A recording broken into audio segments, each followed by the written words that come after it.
oso gogorra politika publikoek gure jendea langabezira eta pobrezira bidaltzen dutelako, eta guk pentsatzen dugu horrela dela, oso gogorra dela egoera, naiz eta oso gogorra izan, benetan gure sindikatuak hartzen du gai hori interpelazio moduan, gure sindikatua pentsatzen du aukera daudela, aukera desberdina daudela gure erronka aurrera eramateko.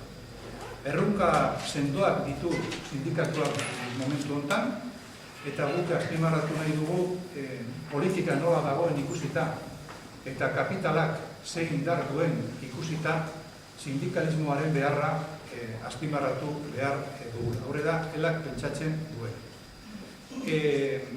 Aste honetan ikusi dugu zer gertatu den Katalunian, asko hitz egiten da horretaz, eta guk pentsatzen dugu hauteskunde horietan murrizketak egin dituen alderdiak ordaindu.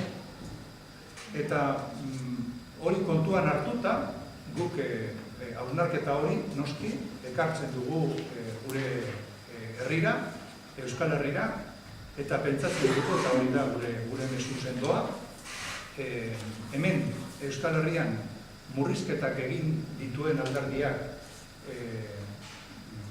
hauteskundetan ordaindu du, hori gertatu zaio Lopezi, eta gu pentsatzen dugu, batzuek pentsatzen badute agenda horrekin jarraitzea, ordainduko dute.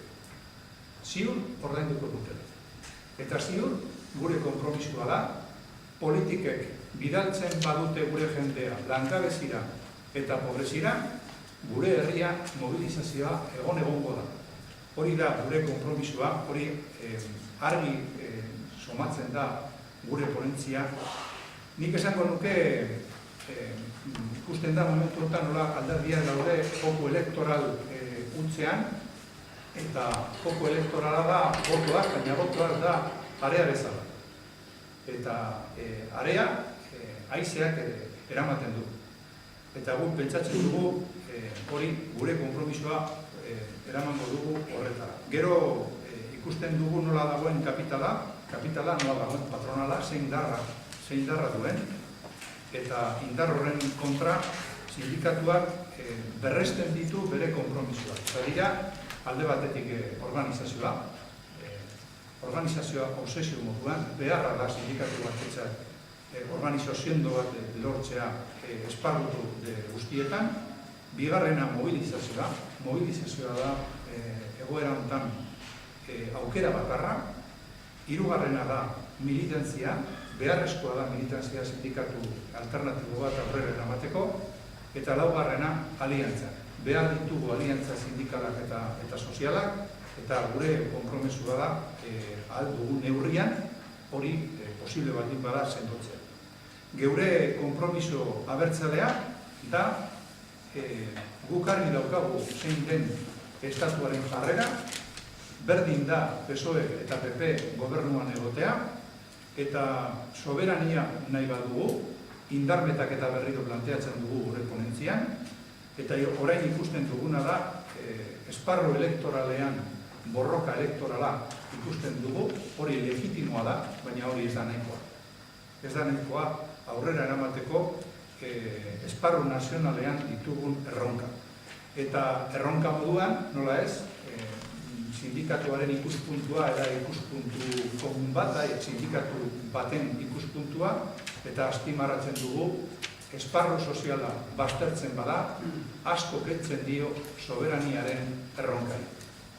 Eta gure konpromisoa da noski, klase sindikatu bat izanik, eta sindikatu abertzale izanik, esparru soziala zaintzea. Eta amaitzeko, orain bai benetan, azpimarratu nahi dugu berriro, autonomia sindikal, sozial eta politikoa gure erronkak aurrera eramateko. Behar dugu dialektika bat politikarekin, non alderdiek onartzen duten ela ez da sindikatu subordinatu bat, eta hori oraindik ez dugu lortu. Haiek ez dute ulertzen zein den elaren jarrera. eta gu saiatuko gara hori azpimarratzen, baina elak ez du onartu menpekotasuna, politikaren menpekotasuna, eta mundu ekonomiko eta politikoren menpekotasuna.